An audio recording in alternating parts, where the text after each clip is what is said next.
is Tim with Online Big Blue, bringing you the best in New York Giants sports talk and entertainment. We are going to jump right into the topic today. It is going to be our top 3 choices for the New York Giants in the upcoming NFL draft. Now, we're only doing this right now because of the fact that the college football season's over. We got a little bit better idea on the players, and our ranking and order may change with the combine. You never know. But let's jump right into it. We're number 3. We're looking at Isaiah Simmons, linebacker, Clemson. A lot of people are going to be like, why isn't this 6'4", 230-pound redshirt junior up higher on the list? Well, you know what? We do need an edge. We do need a linebacker. This dude is football smart. He's got plenty of ability for tackling. He's got an enormous wingspan and a fantastic burst. He really knows how to control his body. He can lean in. He can tuck. He can do the swim move. Shedding blockers are no problem for him. Really, you know, it's amazing for his size. You would really think that he would have a problem in college getting past the first level of blockers, but he really doesn't. He's got fantastic sideline-to-sideline range. He can really fill that area. And he loves to close and squeeze on the D-gaps. I mean, and again, if you take a look at him in coverage, his coverage skills, his feet are a little slow. His vision sometimes is off. But you know what? You know, he could still run with a tight end. But the issue is the fact that he really needs to pick a position. Well, he doesn't need to pick a position. The team that drafts him really needs to pick his position. His best trait, in my mind, is his versatility. His versatility is second to none. Now, the problem is he's probably going to fill into the linebacker position in college. I don't see him playing well into a 3-4 defense, which is fantastic because of the fact that I think we're switching back to a 4-3. But you know what? If you want any negatives for this player, for Mr. Simmons, it's his size. He scares me a little bit because in some ways he does remind me of Georgia's Leonard Floyd. Floyd came out in, 2016, highly touted, just like our man Mr. Simmons is. But he's never really fulfilled the promise. And the one thing that really scares me about this player is the fact that he is very similar in attributes to Leonard Floyd. Now, a lot of people are going to be like, well, Leonard Floyd, man, you know, he's not doing nothing. Well, you got to remember, when he came out with just as much hype as Simmons. Not with the versatility, but he came out with the hype. And really, he's only had 18.5 sacks in 4 seasons, only 3 sacks last year. He's 6'5", 240 pounds, very similar to, you know, Simmons himself, who I believe, like I said before, is 6'4", 230. I think Simmons is going to just need to find a position and stick to it. The only other negative I could see about him, he does have a tendency of tucking his head in on the point of contact, which a lot of times with doing that, you kind of lose sight of the ball carrier. But again, I think in a lot of ways, that's just kind of nitpicking on this player. I mean, I think he is going to be fantastic. I think he would fit into any system that, you know, really, I think he would just fit into any system whatsoever that he falls into. And now we're looking at number 2 on our list. I think this is going to be a surprise to some. It's the big 6'2" wide receiver out of Oklahoma, Mr. Lamb. A lot of people will say, Tim, you're crazy. There's a guy in Alabama that reminds so many people of Julio Jones. Well, you know what?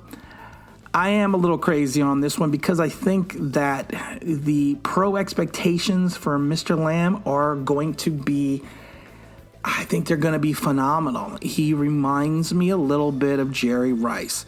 Plenty of people will say that his biggest problem is his lack of speed, that he doesn't have the elite speed to run certain routes, and that he's not going to be able to get the separation, that he's not going to be able to move forward.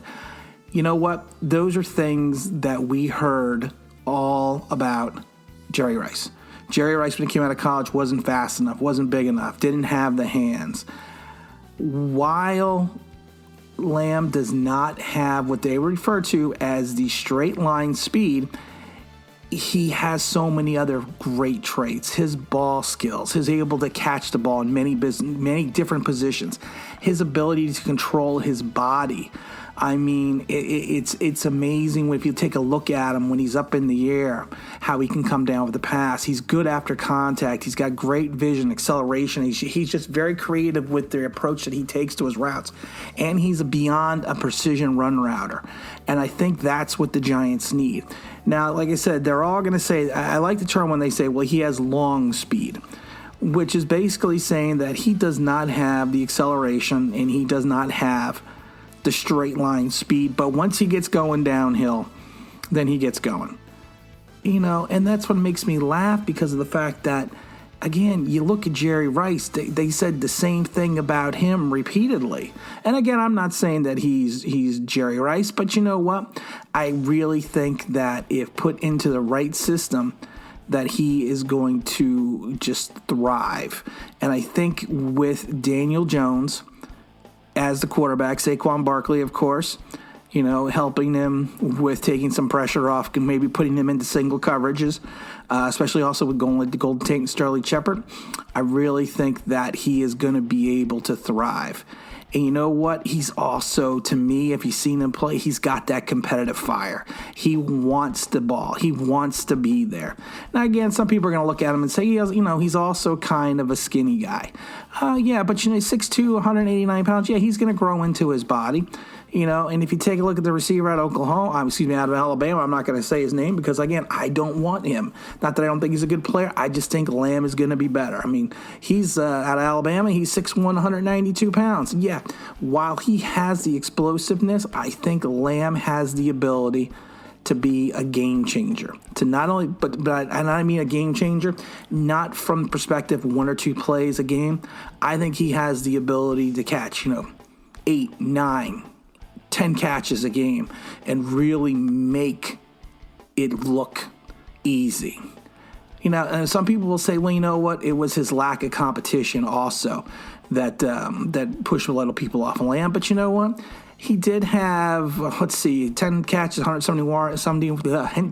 171 yards against Texas. He against the great Matt Rule of Baylor, he had 8 catches, 172 yards. Against LSU, he had 4 catches, 119 yards. I mean, come on. Let's think about it for a minute. He has everything that we're looking for, and in a lot of ways, they just say that he's a good kid. And you know what? And that's the kind of player that I think will have number 2 on this list. Number 3 on this list should be no surprise if anyone's ever listened to the podcast, what we've done before, is going to be Andrew Thomas, offensive tackle, Georgia.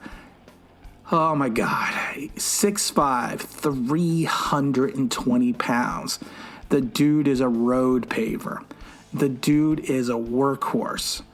In the run game, he just works at it. He's physical. He's long. He's aggressive.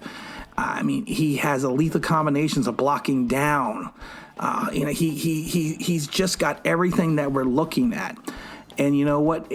When you draft a quarterback as high as we did last year, if you don't have a line to protect him, that's where we're going to have a problem. He's also a real smart kid from what they tell us. He's experienced at executing the pro concept and techniques. He knows a variety of pass sets. So he has a feel for the pro game already. Now, his foot speed, some people say, is a little slow. He's a little cumbersome, but I think that's something that, of course, that he can work on. I mean, he's got great hands techniques, so which is fantastic. He's got a strong grip, and he's terrific off of locking in tight, which, if you don't do it right, will be a flag in the NFL. But I really think that he can thrive.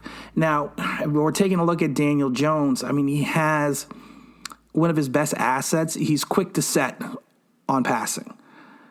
So he comes out of his block, and he's quick. And he's there, and he's going to be in front of Jones, and he's going to be able to hold that block.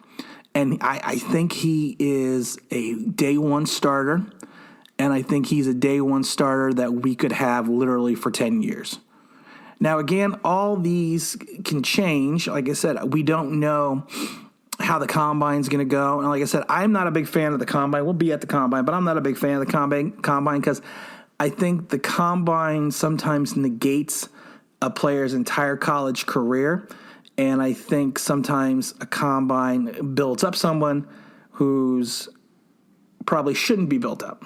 And there are plenty of stories of combine heroes that went on to be NFL busts. But I think right now, those are the three players that I think the New York Giants should take a look at. You know, I'm not saying they should drive because, like I said, we don't know the offensive system yet. We don't really know. Even though we have defense coordinator, we don't know the defensive system yet.